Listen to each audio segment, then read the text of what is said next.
the next part about what communication for a leader is, it must be a two-way street. If you think communication, if you're the leader and you think communication is me talking to you and not listening to you, you are not a leader. At best, you are a boss. At worst, you're a dictator. Okay? Communication is a two-way street. I tell people the way I like to do things, when I can. Now, I know when people were shooting at me, I didn't have time to pull everybody together and talk to figure out ideas. It was that bad man shooting at me, goes make him stop, and this is how we're going to do it. Okay? Most of you do not have that problem, thank God. But when I had the time, I would pull all of my junior leaders together and I'd say, okay, here's the problem we have. This is the issue we have. This is the decision we have to make. Give me some ideas. If you do that, here's what I'm telling you is going to happen. You are going to be absolutely astonished at the results you get. Some people that you think are your stars, your superstars, are going to give you horrible answers, horrible ideas. And people that you think are your worst employee will give you some of the best ideas.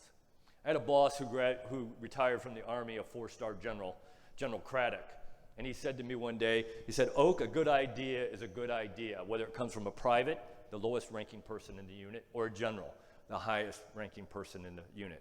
He said, and a bad idea is a bad idea, whether it comes from a private or a general. You as the leader, that's what you're getting paid to do, is to figure out what the good ideas are. You're under no obligation to use any of those ideas.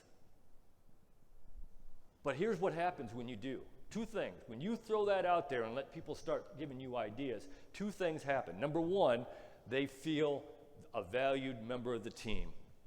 You ask them their opinion. Even if you didn't use their opinion this time, you might use it next time. But you asked their opinion.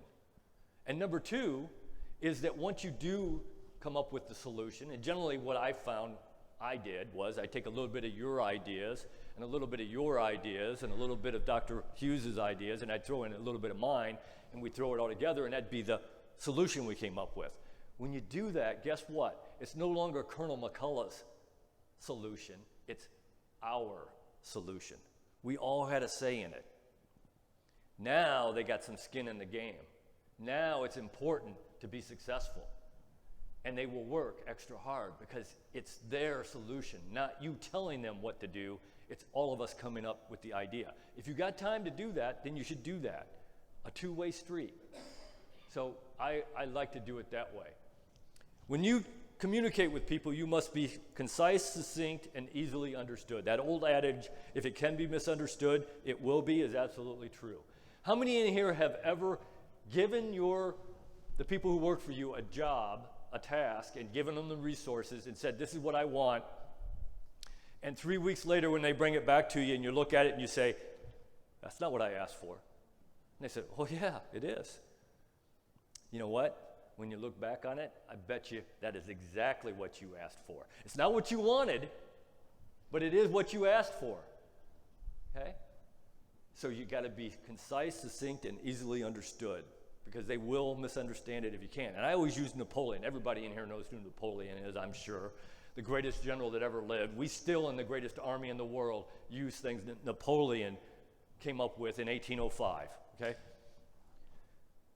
When he was on the battlefield directing the battle, he sat up on his big white stallion, and standing right next to him, he had a low-ranking corporal that would stand there. And when it would come to the point where he had to put out new orders to his generals, he would write the order and then he would read it off to this corporal. And after he did that, he said, okay, young man, tell me what I just asked you to do in your own words. And if the corporal could do that, great order. Easily understood, send it out. If the corporal couldn't, then he started over again. Because if it can be misunderstood, it will be. Everybody who's in a leadership position needs a Napoleon's corporal. And they can't be somebody who's afraid to hurt your feelings and tells you exactly what you want to hear. That's a waste of time. It needs to be somebody who is not afraid to hurt your feelings. In my career, I was lucky. I was always lucky. My wife was my Napoleon's corporal. And believe me, she has no problems hurting my feelings. Okay? In fact, I think she likes to on occasion. But she kept me from doing some stupid things. I'd come home at, this is true. I'd come home and I'd say, "Hon, you know what I'm going to do tomorrow?" And I'd tell her, and she'd look at me and she'd say, "Are you stupid? You can't do that." And I think to myself, well, I didn't think I was, but you know what? When I started thinking it through, I was like, yeah, I was going to do something pretty stupid. She kept me from doing it. If you don't have that Napoleon's corporal, I promise you, you are going to do something stupid. You got to have somebody who you trust that's going to tell you the truth when the emperor's new clothes. You got to have that person who's going to be honest with you. And if you don't, you're going to do some pretty dumb things. Last piece about communication is meetings. None of us have ever sat through a boring meeting, right? If we're honest and we've been in leadership positions, we've led boring meetings, okay? Me included. Here's how to fix that, because it doesn't have to be that way. You're the leader. It can be as good or as bad as you want it to be. You can have good, effective, and efficient meetings, and it is really this simple. And it really is this simple. 3 things. Number 1, you must have an agenda, and that agenda goes out not when they walk in the door. You're wasting your time. That is an absolute waste of time. Hand it out 2, 3, 4 days, 5 days before your meeting. That way, they get to come. They can do the research that they need to do to talk about the things you want to talk about. There's a concept. They actually come prepared. They've already done the research. Otherwise, they don't have the research, and you're just wasting your time. So it must go out ahead of time. Number 2, you must have a time limit. And the shorter, the better. I'm here to tell you, if you're running a meeting and I'm in there and you go over an hour, you have lost me. I may still be there physically, but I'm thinking about fishing. I'm thinking about having a beer. I'm thinking about the ball game. I'm thinking about something, but it isn't what you're talking about, okay? Got to have a time limit, and the shorter, the better.